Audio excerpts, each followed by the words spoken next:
জরুরি অবস্থা ঘোষণায় আগে যে প্রভিশনটা ছিল যে প্রেসিডেন্ট প্রধানমন্ত্রীর সাথে আলোচনা করে কনসেন্ট নিয়ে সেটা করবেন, আমরা এটাকে একটু এক্সটেন্ডেড করে দিয়েছি।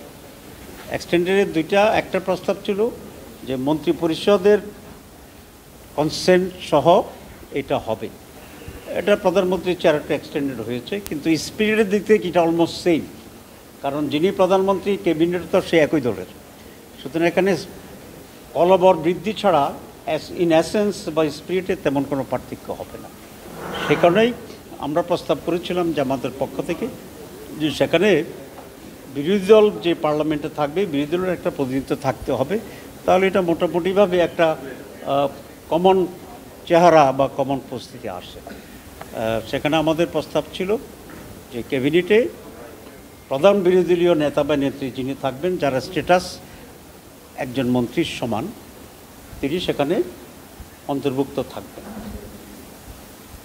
এখন প্রশ্ন আসছে যদি উনি না থাকতে পারেন, তখন আমরা অল্টারনেটিভ বলেছি যে উনি যদি না থাকতে পারেন কোনো কারণে, তাহলে deputy leader of the opposition যিনি আছেন, যার স্ট্যাটাস প্রতিমন্ত্রী, তাহলে উনি সেখানে থাকবেন। তো এতে করে একটা সরকার এবং বিরোধী দলের মাধ্যমে একটা ন্যাশনাল ক্যারেক্টার বা শেইফ এখানে আসছে। এবং ধন্যবাদ জানাই সব রাজনৈতিক দলগুলোকে, আমরা সকলেই এই বিষয়ে ঐকমত্য পোষণ করেছি। 2 নম্বর যেটা ছিল আমাদের দুটো আলোচনা, একটা হচ্ছে কেয়ারটেকার সরকারের ব্যাপারে।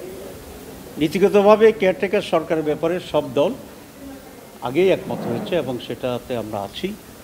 একটা ফরমেশন নিয়ে নানা ধরনের অল্টারনেটিভ আছে। শুরুতেই কমিশন যেটা বলেছিল এবং আমরা বলেছিলাম যে রিটার্নিং চিফ জাস্টিসদের পক্ষ থেকে ক্রনোলজি অনুসারে এটা হতে পারবেন, প্রথম যিনি রিটায়ার করেছেন না পেলে নানা কারণে যে কোনো না হলে তারপরে সেকেন্ড, তারপরে থার্ড, তারপরে ফোর্থে গিয়ে একটা প্রস্তাব আসছিল যে সকল প্রতিনিধিত্বমূলক রাজনৈতিক দলগুলোর পক্ষ থেকে হবে, এবং এরপর আরেকটা প্রস্তাব আসছিল সেটাও যদি ফেল করে তাহলে প্রেসিডেন্ট কেয়ারটেকার সরকারের প্রধান হিসেবে কাজ করবে। আমরা সকলে একমত ছিলাম যে না, প্রেসিডেন্টকে ইনভলভ করা যাবে না, কারণ এর আগে ইয়াজউদ্দিন সাহেবের যে অভিজ্ঞতা আমাদের হয়েছে সেটা খুব বিটের অভিজ্ঞতা ছিল। কিন্তু নতুন করে আজকে কমিশন একটা ভিন্ন প্রস্তাব দিয়েছে, সেটা হচ্ছে যে নির্বাচিত প্রতিনিধির পক্ষ থেকেই এই বিষয়ে একটা কমিটি হবে, যেটা সার্চ কমিটি হিসাবে প্রতীয়মান হবে, গণ্য হবে।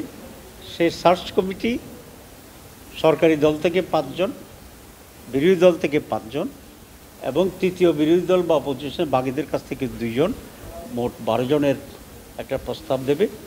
এটা পাবলিক হবে এবং নানা প্রক্রিয়ার কথা বলেছে যে সেখানে একটা গণ বিজ্ঞপ্তি হবে, এর ভিতরে ইন্টারভিউ হবে, নানা ইস্যু টেকনিক্যাল আছে, সেটা এত ডিটেলস দিতে চাই না। মূলনীতি হচ্ছে নির্বাচিত প্রতিনিধিরা অলমোস্ট ইকুয়াল নাম্বারে থাকবে।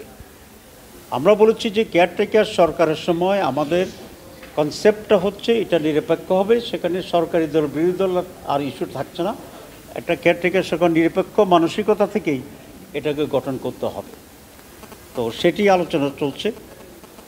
একটা অল্টারনেটিভ প্রস্তাব আসছে এরকম যে প্রধানত দলগুলো নিয়ে প্রেসিডেন্টের সভাপতিত্বে এখানে এই কেয়ারটেকার হবে। আমরা প্রেসিডেন্টের ইস্যুটাকে ম্যানেজ করেছি যে প্রেসিডেন্ট যেহেতু অ্যাপয়েন্টিং অথরিটি হবে, তিনি আবার এই কমিটি থেকে প্রিসাইড করে এই মিটিং করবেন, এটাতে একটা ইনফ্লুয়েন্স হয়ে যাবে।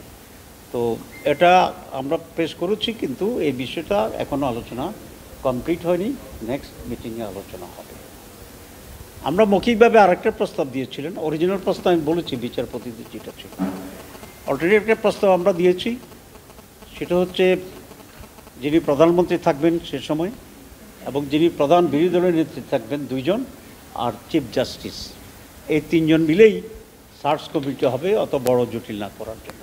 তো সেটা আমাদের প্রস্তাব, এটা কোনো টেবিলে আসে নাই। কমিশন বলছেন, আমাদেরকে রিকোয়েস্ট করেছেন যে আমরা একটা লিখিত পূর্ণাঙ্গ অল্টারনেটিভ প্রস্তাব যদি দেই